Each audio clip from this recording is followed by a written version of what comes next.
Hello dear students, अज असीं chapter number 5 के डिस्कस कंदासीं growth and development. And dear students, हिन टॉपिक्स के भी असां पंहिंजे ई सम अकेडमी जे बुक तां डिस्कस कंदासीं। त सभ खां अॻु में definition what is development. Dear students, जेका डेवलपमेंट जी डेफिनेशन आहे उनखे मां सर्किल थो कयां। What is definition of development? All those changes which takes place between beginning of life and maturity are known as development. तो उहे चेंजिस जेके लाइफ जी बिगिनिंग खां मेच्योर थियण ताईं बॉडी में अचनि थियूं उन सभिनी खे असां मिलाए करे डेवलपमेंट था चऊं। एंड डियर स्टूडेंट्स, जेका लाइफ जी बिगिनिंग आहे उहा हिकु डिप्लॉइड सेल ज़ाइगोट खां आहे ऐं ज़ाइगोट खां मेच्योर थियण ताईं जेके बि बॉडी में चेंजिस अचनि थियूं उनखे असीं डेवलपमेंट था चऊं। डियर स्टूडेंट्स, डेवलपमेंट खे ॿिनि हिसनि में विराए छॾियो। A development can be divided into two stages. जेका ॼमण खां अॻु वारी डेवलपमेंट आहे उनखे चइबो आहे pre natal development. Pre means before, natal means birth. ऐं ॼमण खां बाद वारी जेका डेवलपमेंट आहे उनखे चइबो आहे post natal development. Post means after, natal means development. त सभ खां अॻु में pre natal development. Dear students, pre means before, natal means birth. त उहा डेवलपमेंट जेका बर्थ खां बिफोर आहे। Definition: development from fertilization zygote to birth neonate, newly born baby खे चवंदा आहिनि, is called pre natal development. त dear students, pre natal development में कहिड़ियूं स्टेजिस अची वयूं? First zygote, second embryo, third fetus and fourth neonate. इन्हनि सभिनी खे डिफाइन था कयूं। ज़ाइगोट छा आहे, एम्ब्रियो छा आहे, फीटस छा आहे ऐं नियोनेट छा आहे। पर यादि रखंदा इहे सभु प्री नेटल डेवलपमेंट जा हिस्सा आहिनि। त डियर स्टूडेंट, सभ खां अॻु में असीं डिस्कस था कयूं ज़ाइगोट खे। What is zygote? ज़ाइगोट जी definition: zygote also called fertilized egg that results from union of female gamete egg with a male gamete sperm. त डियर स्टूडेंट्स, मेल पंहिंजो गैमीट स्पर्म कंट्रीब्यूट कंदो आहे, फीमेल पंहिंजो gamete egg contribute कंदी आहे ऐं life जो पहिरियों सेल ज़ाइगोट ठहंदो आहे। ठीकु। ऐं ज़ाइगोट खां पोइ डियर स्टूडेंट्स जेको सेकेंड स्टेज आहे उहो आहे embryo. What is embryo? An embryo is early multicellular stage in the development of an organism. त डियर स्टूडेंट्स, ही तव्हां डायग्राम ॾिसी रहिया एम्ब्रियो जी। ऐं डियर स्टूडेंट्स, एम्ब्रियो मां फीटस ठहंदो आहे। एम्ब्रियो मां फीटस ठहंदो आहे। त फीटस जी definition: what is fetus? A fetus is formed from embryo after the organs have started to develop. त असां ईअं बि चई सघूं था embryo after organogenesis is called fetus. ऐं हीअ तव्हांखे पिक्चर नज़र अची रही आहे फीटस जी। ऐं उनखां पोइ जेको न्यूली बॉर्न बेबी पैदा थींदो आहे उनखे चइबो आहे नियोनेट।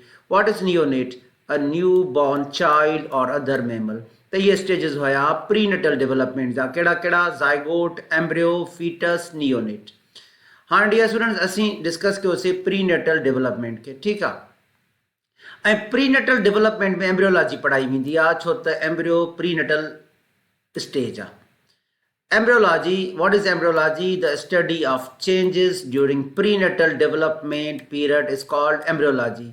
यानी ज़ाइगोट, एम्ब्रियो, फीटस, इन सभिनी जी स्टडी असां एम्ब्रियोलॉजी में कंदासीं। ऐं ॼमण खां बाद में जंहिंमें डियर स्टूडेंट्स ग्रोथ थींदी आहे उहा चइबी आहे post natal development. Post means after, natal means birth. It is period of development which extends from birth to death. त डियर स्टूडेंट्स, पोस्ट नेटल में छा अची विया? पहिरियों बेबी जो जनम थींदो त उनखां पोइ ग्रोथ थींदी, उनखां पोइ मैच्योर थींदो, अडल्ट स्टेज ते पहुचंदो, अडल्टहुड, ऐं उनखां पोइ बॉडी में रिग्रेसिव चेंजिस या डिजनरेटिव चेंजिस ईंदा, इनखे चइबो एजिंग। ऐं जंहिंजे करे कंहिं बि ऑर्गेनिज़म जी डेथ थींदी आहे। त ग्रोथ खां डेथ ताईं जेका बि डेवलपमेंट आहे उहा पोस्ट नेटल आहे। ऐं इनखे ॿिन्ही खे डियर स्टूडेंट्स प्री नेटल ऐं पोस्ट नेटल डेवलपमेंट ॿिन्ही खे मिलाए करे असीं चवंदासीं developmental biology. What is developmental biology? The study of progressive, orderly and gradual changes in the structure function of organism during entire life history from zygote to death। माना pre natal ऐं post natal development ॿिन्ही खे मिलाए करे असीं developmental biology था चऊं।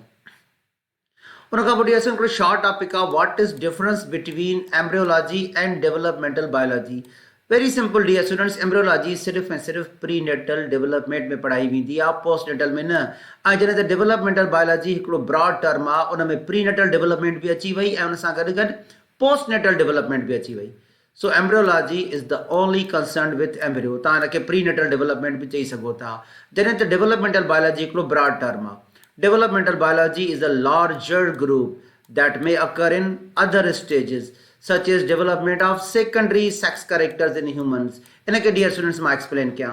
हिकु बॉय जनम थो वठे त बाय बर्थ हुन में टेस्टीज़ आहिनि, हिकु गर्ल जनम थी वठे त बाय बर्थ हुन में ओवरीज़ आहिनि, पर साॻियो ई बॉय जॾहिं प्यूबरिटी स्टेज ते थो पहुचे यानी सेक्शुअल मैच्योरिटी वारी स्टेज ते, त हुन में सेकेंडरी सेक्स कैरेक्टर्स डेवलप था थियनि।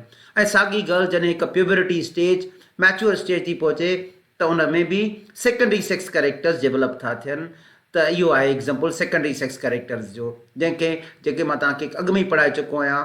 फीमेल्स में ईस्ट्रोजन ऐं मेल्स में testosterone secondary sex character develop कंदो आहे। ऐं जॾहिं त dear students budding in hydra, regeneration in planaria, metamorphosis in frog also takes place after embryonic period। So this statement would be reasonable। All embryology is developmental biology, but some developmental biology is not embryology। यानी जेका prenatal development आहे उहा त dear students embryology आहे, पर जेका post natal development आहे उहा एम्ब्रियोलॉजी न आहे। आख़िर में डिस्कस कंदासीं difference between growth and development. What is growth? Growth is change in physical structure। What is development? Development is change in the function and activities of different organ।